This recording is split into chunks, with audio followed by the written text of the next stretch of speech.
বুঝলি তো বন্ধু, আমি একা থাকি বলে আমাকে নিয়ে সবাই মজা বানায়। তোর কথা শুনে আমার মনে একটি জিনিস মনে এলো, যে আজ আমি চুপ আছি মানে এই নয় যে আমি সবকিছু মেনে নিয়েছে।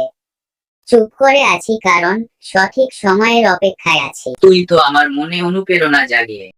দেখো ফিরে এসেছে। এত বড় হয়ে গেছে, কাজ বাজ কিছু করে না, সারা দিন বাড়ি পড়ে থাকে। আমি শুনলাম যে কোনো একটি মেয়ের পিছনে সারাদিন ঘোরে। ক্লাস 12 এ পড়াশোনা ছেড়ে দিয়েছে, সারা দিন শুধু তত করে ঘুরে বেড়াই।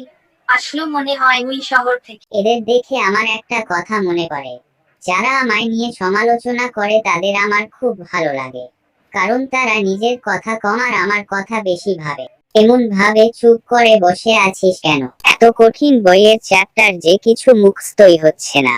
একটা কথা মনে পড়ে গেল যে সহজে জেতার আনন্দ কোথায়, বাধা যত বিশাল বিজয়ের আনন্দ ততই বাঁধ ভাঙা।